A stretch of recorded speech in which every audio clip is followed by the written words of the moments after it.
നീ എന്താടാ ആലോചിക്കുന്നേ? എടാ, ഞാൻ മഞ്ജുവിനെ ഒന്ന് വിളിച്ചാലോന്ന് ആലോചിക്കായിരുന്നു. എന്തിനാ ആലോചിക്കുന്നേ? അങ്ങ് വിളിച്ചാ പോരെ. അതിന് നീ എന്തിനാ എത്ര ചൂടാവുന്നത്?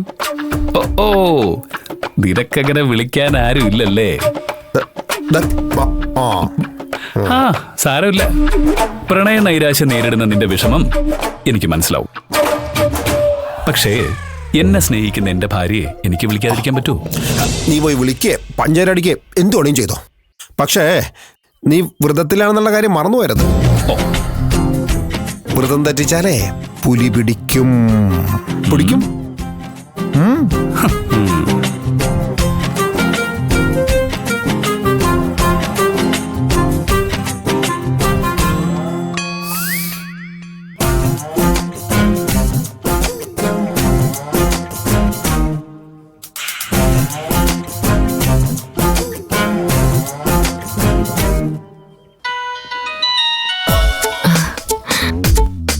ഹലോ ഹലോ, നിന്റെ ഡ്യൂട്ടി കഴിഞ്ഞോ?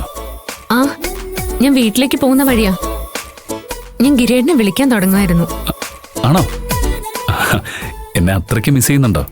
എന്താ ഗിരേട്ടാ, വ്രതം എടുക്കുമ്പോഴാണോ ഇങ്ങനെയൊക്കെ സംസാരിക്കുന്നത്? സ്വാമി ശരണം. ഓ ആയിക്കോട്ടെ, സ്വാമി ശരണം. പിന്നെന്തിനാ വിളിക്കാൻ നിന്നത്?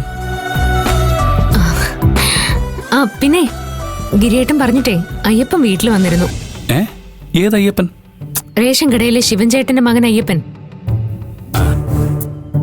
ഗിരിയേട്ടൻ ഇവിടുത്തെ കാര്യങ്ങളൊക്കെ അന്വേഷിക്കാൻ അയാളെ ഏൽപ്പിച്ചു എന്നാ ഞാൻ വിചാരിച്ചത്. ഇപ്പൊ ഓർമ്മ വന്നു. ഞാൻ അവനോട് നിനക്കെന്തെങ്കിലും സഹായം വേണമെങ്കിൽ ചെയ്തു കൊടുക്കാൻ പറഞ്ഞിരുന്നു. അവൻ കാരണം ശല്യമൊന്നുമില്ലല്ലോ. ഏയ്, പെട്ടെന്ന് പരിചയമില്ലാത്ത ഒരാൾ വന്നപ്പോ ഞാനൊന്ന് സംശയിച്ചു, അത്രേ ഉള്ളൂ.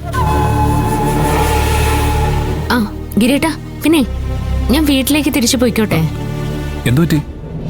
മൂന്നന്റെ വീട്ടിൽ എന്തെങ്കിലും പ്രശ്നമുണ്ടോ? ഏയ്, അവിടെ നല്ല സുഖം. മഹിമ അവിടുന്ന് തിരിച്ചു പോരുമെന്ന് പോലും എനിക്ക് സംശയമുണ്ട്. പിന്നെന്താ പ്രശ്നം? ഗിരേട്ടാ, അമ്മ വീട്ടിലൊറ്റയ്ക്കല്ലേ. അമ്മ അവിടെ കിടന്ന് കഷ്ടപ്പെടുമായിരിക്കും. ഗിരിയണ്ണ ഇല്ലാത്ത സമയം നോക്കി ഞാൻ അവിടുന്ന് മാറി നിൽക്കുകയാണെന്ന് അമ്മയ്ക്ക് തോന്നില്ലേ? നീ അതിനെപ്പറ്റിയൊന്നും ആലോചിക്കണ്ട. ഞാൻ തിരിച്ചു വരുന്നതുവരെ നീ അവിടെ അടിച്ച് പൊളിക്ക്. കളിയും ചിരിയും തമാശയൊക്കെയുള്ളൊരു വീട്ടിൽ കഴിഞ്ഞിട്ട് കുറെ നാളായില്ലേ.